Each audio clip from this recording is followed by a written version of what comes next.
Welcome back, ladies and gentlemen. It is time for the Nintendo E3 2019 recap extraordinaire, director's cut, special collector's steelbox edition. It's the best I had. Dragon Quest Smash characters coming summer 2019. The Smash Ultimate roster just not big enough. We need more characters. It needed to happen, and we're getting it. We're getting it with Dragon Quest characters this summer. Immediately rolled into, after that, Dragon Quest XI Definitive Edition, which we saw also at the Square Enix conference. Again, September 2019 for that, so it was a bit of a double up. And this was kind of a, excuse me, was it Nintendo that was doing this a lot? Yeah, a bit. You'll see that as like a common thread here with Nintendo, like leading up with something like relatively new, and then same IP, but the older stuff. You'll see what I mean. Luigi's Mansion 3. Luigi's Mansion is a fantastic little series, right? I mentioned this in chat when or on stream when we were watching it live, when Jeff and I were young, and we picked up Luigi's Mansion. I think Jeff got it for his birthday or something. I want to say that's what it was. I can't remember. Anyway, he got Luigi's Mansion, and we got up early one day, and I went over to his house, and we sat down, and we played Luigi's Mansion and beat it in a single sitting. Just one day, banged her out. Luigi's Mansion done. Great game. I never played the second one, but we're here with Luigi's Mansion 3. He's got a new vacuum cleaner. It's called the Poltergust. Little play on words there, and then GOO, which will, goo, which will make more sense here momentarily, has new moves too. This new vacuum cleaner does, including being able to use a ghost to hit a ghost. It's like take a bitch and smack another bitch with a bitch, kind of deal, and some other stuff as well. Just to obviously getting a little bit more with the mechanics in there, trying to get it a little bit more in depth. This one takes place in a hotel, lots of different locations in it. They kind of took the liberties of the hotel having like themed rooms and areas to give the game a bit more of a varied feel. And then we have Gooigi. Yes, Gooigi, who is basically a flubber version of Luigi. That you can control, Luigi and Gooigi one after the other to do, light puzzle solving and other various activities. You would have had, I'm sure, played games before where they had a similar idea to this in terms of, using two characters to accomplish goals. This is kind of what they're doing here. It also allows you to use Gooigi as a co-op character, which you can hop in with somebody there. But to what degree, I'm not 100% certain. I don't know if Gooigi can just permanently be out running around, or if you just use it when it's necessary, etc. There is, however, there's a multiplayer mode that, this is not necessarily the main game, but a multiplayer mode with up to 8 players. So I'm guessing that's 4 Luigis plus 4 Gooigis for a total of 8 Luigi memes on screen at once. And it's a co-op multiplayer mode. It's not necessarily competitive, against each other, where you're going in and you're just kind of taking on as much as you can. I don't want to call it a horde mode, but you get the idea. There's a 2019 release for that as well, so that's going to be popping up apparently this year, barring no delays. And then a bit of a shocker here for me anyway, although I guess it makes a little bit of sense because we're seeing it come back in other places. Dark Crystal Tactics. It's a tactics game in the Dark Crystal universe. It looked a little jank performance-wise. It didn't look like it was running all that hot. But at the end of the day, the voice acting, like most Dark Crystal stuff, very well done. And that's also dropping in 2019. Following that, we had Link's Awakening, which seems to be a bit of a divisive little son of a bitch. You're either somebody like myself who really enjoys the art style, the direction they took it for this remake and update, or you absolutely loathe it. There's not a lot of indifferent people that I've seen for this. This seems to be a very divisive kind of pick a camp type deal. I think it looks great though, especially given the game that it's based on. I think it works perfectly fine, and it's absolutely adorable. The really cool thing that I mentioned here, or I marked down, is that when you go through the game and you're clearing dungeons and things like that, you actually unlock dungeon pieces to be used in a dungeon creator, where you get to piece together within a template a dungeon with whatever you want. So, you have to make sure the pieces work together, like, you want doorways to connect to each other, etc., etc. You want to have enough keys to open the doors that you're putting in front of yourself.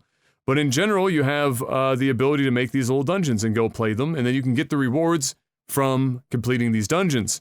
I thought it was a really neat little thing. I didn't see if you could share these or something like some sort of mini, Mario Maker type deal. But even if you couldn't, it's still a really cool idea, and it looked pretty neat. And we even got to see it in action during the Treehouse segment as well later on. So we did get to see that it does in fact work quite well, and it looks great. After that, we got Trials of Mana, another part of the Mana series of games. We got a little bit of a trailer for that, and it's coming early 2020. And to immediately follow that, kind of similar to what we got with the double down on Dragon Quest earlier, we have Collection of Mana, which is available today on the eShop, and that is, I believe, the three Mana titles. So, Secret of Mana, etc., all in one package. Somebody looked it up. It is $39.99 US, which, depending on what they did with those games when they put them up on the eShop, if it's just a straight emulation with English translation, I don't know if that's really enough to warrant $40, but there it is. You can go get it anyway. You can see for yourself if you think it's worth it. After that, we had a reminder that The Witcher 3 is indeed coming to the Switch in 2019. It basically looked like they took The Witcher and then turned all the graphics settings to -5 and off, little pat on the butt, out the door, doing well. But I'm sure lots of people will look forward to playing or being able to play The Witcher on the go, so no big deal on that front. After that, we got Fire Emblem 3 Houses. July 26, 2019 is when that's going to pop. We've already had that in the past, or seen it. Lots of people big on the Fire Emblem stuff, so I'm sure that's going to go over well. And then we get a big kind of a Resident Evil collection that's coming, where they listed Resident Evil 5 and 6, I think, for the fall, and then they had a list. They showed this screen for less than 0.03 of a second, I swear to God. But Resident Evil is getting a bunch of their titles coming to the Switch.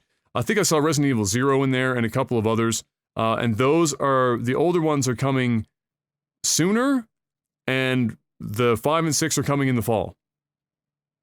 That's all I've got for you there. After that, we got another kind of a surprise, honestly, in that we're getting No More Heroes 3 in 2020, where Travis is making his comeback, and with his signature camp pop culture reference humor, and the world that comes with it. There's a couple of people in chat that seem to be pretty interested in getting back into that stuff, so there you go. After that, we had Contra Rogue Corps, which looked, or Rogue Core, however you want to pronounce it. I have to be honest, so first I'll get through this first. It's September 2019 is coming. It looked rough. It didn't look like something that you would want to slap the Contra name on, but I don't know, maybe the Contra name doesn't mean anything internally anymore. It really looked rough. It looked rough, but whatever. Perhaps what's going to be more intriguing to people is that there is a Contra collection available now on the eShop. That I didn't see if anyone looked up the price of, or if it was available yet, but I suspect if it's anything like the other one, it may or may not, depending, be a questionable amount of money being asked for it, but it is also a thing. Again, keeping in with the theme of releasing a new game in that IP, and then just here's some of the old stuff emulated or brought to the console as well. Following that, we had something that a number of people in chat as well were saying that they were looking forward to, and they thought it had showed great promise. For what it's worth, that's Daemon X Machina, and that's coming September 2019. I believe we saw some of that before this event, you know, a while back now. And this is just another trailer that they showed off, and a little bit of, I think there was a little bit of gameplay in there. Super anime, let me tell you. If you like your anime, boy tell you, Daemon X Machina. Keep an eye out. Then we followed that up with Panzer Dragoon, which is just called Panzer Dragoon. It's like I don't know if it's a reboot or what they plan on doing with it. But as soon as I saw like the first 5 seconds, I said out loud, it was like, is this Panzer Dragoon? Holy shit.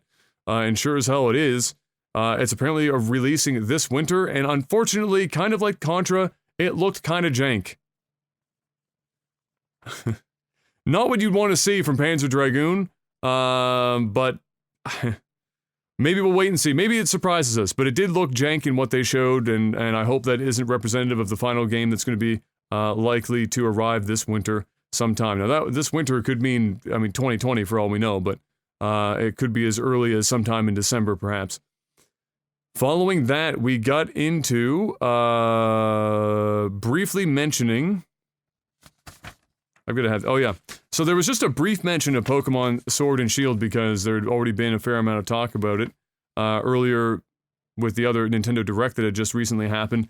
But they did mention that Pokemon Sword and Shield is... a gym battle is available to play on the E3 floor, so you're going to likely see some hands-on recapping of Pokemon Sword and Shield in the not-too-distant future from a number of publications. And I did watch a bit of the Pokemon Sword and Shield Treehouse stuff after this conference, which I will talk a bit about that after I get through what was actually in the conference here. Following that, we had Astral Chain, which is from Platinum Games, coming August 2019, and that looked pretty good. Again, full-blown anime. Boy, some serious anime in Astral Chain. I think that was another game that we had seen in the past. Water. It's so warm in here. Another game that we had seen in the past, but we're getting more of it now, and it didn't look too bad, and it's here August of this year. So, strap on for anime, boys. Following that, we had Empires of Sin. I can barely read my own chicken scratch. Or Empire of Sin. I can't remember if there was an S or not. Either way, 2020 release, and they didn't show a heck of a lot. There was just enough there to get that it's like a gangster simulator.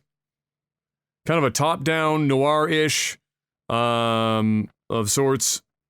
Gangster simulator. I guess it's the best I could describe it. Check it out if you want to get a little bit more of an idea of what that even means. Then we saw a little bit more of that Marvel Ultimate Alliance 3 that we talked about during the Square Enix event. That's July 2019. Cadence of Hyrule, which is that crossover of Crypt of the Necrodancer and The Legend of Zelda, which looks really fucking cool. I mean, what a crossover that I would have never even thought of, and they when they announced it, people were like, wow, yeah, that makes a lot of freaking sense. And now we saw a little bit more of it, a reminder that it is coming. That's June 13th.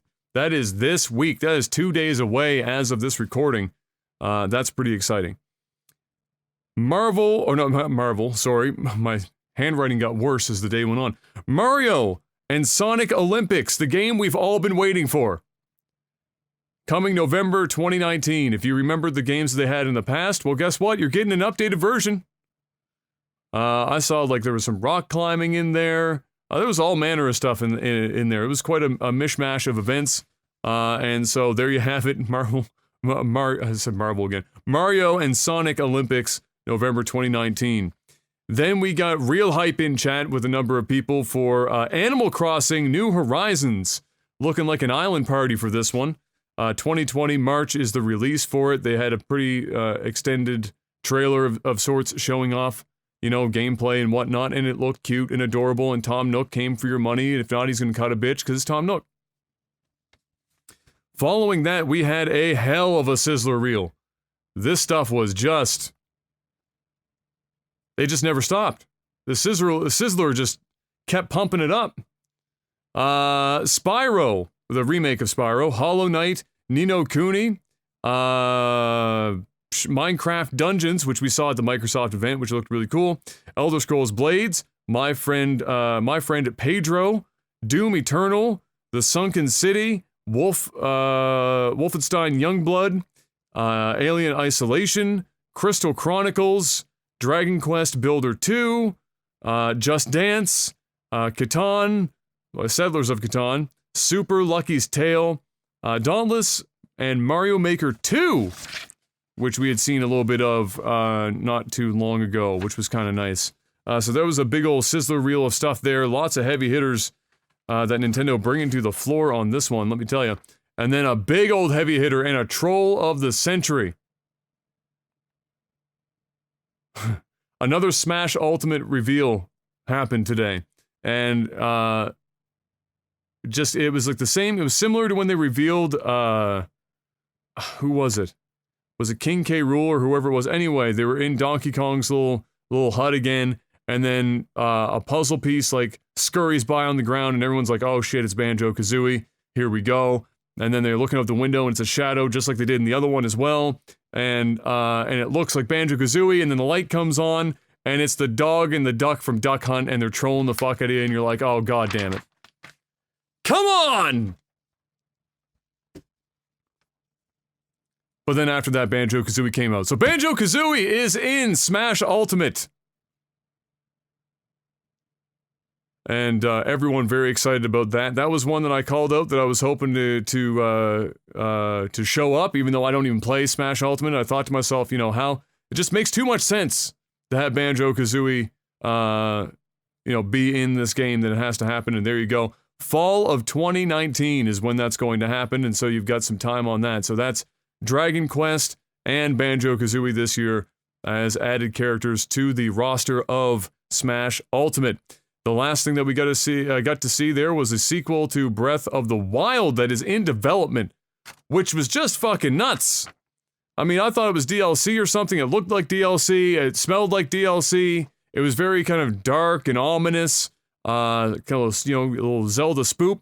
And yeah, then it showed up, sequel to Breath of the Wild. It just said in development, no date or anything, but that seems to point towards the fact that we might actually get 2 Zelda titles in one console generation for the first time in a hot minute. Let me tell you. Now, whether or not it makes it at the very end of the cycle, we'll never know. But it's in development. It looked like it was using the exact same engine as Breath of the Wild. There are a lot of the same assets. So that's going to save them a lot of time as it stands. We didn't really get to see too much. It was very much just a kind of a cinematic.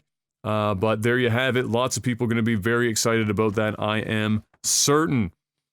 Now, after that was the conference. We got into the Treehouse stuff, and I just wanted to cover what I spotted in Pokemon Sword and Shield, as it seems to be fairly closely tied here to Nintendo, of course. The things that I noted, they were playing at Treehouse, they actually play the games. You get to see a lot of gameplay. The what we've already noticed, but open field world, where you're not just necessarily so confined in this top-down perspective. It's much more of just like almost an open RPG feel in that regard. Weather effects, actually. This is what I have written down. Weather effects available Pokemon. So as you might have noticed already, and if you haven't, then you probably did if you watched Treehouse, is that there's a mixture of how you can encounter Pokemon. You can encounter them kind of actually seeing them on screen, similar to Hello or Let's Go Pikachu, Let's Go Eevee. But there's also just random encounters, as you would have had in the older games. There's a mishmash of sorts for your ways of encountering Pokemon. Weather also affects the battle as well, so depending on the weather scenario, you're gonna get, either perhaps bonuses to your Pokemon or I guess, detriments, depending on what you're trying to use at the time. I suspect if you're using a fire Pokemon in the rain, and the other person's got a water Pokemon, that shit's gonna go wrong real quick. It's my best guess. Oh, right, and then they have whistling. So you can catcall the Pokemon, tell them how attractive they are as you sit with your lunch pail and they walk by on the street below.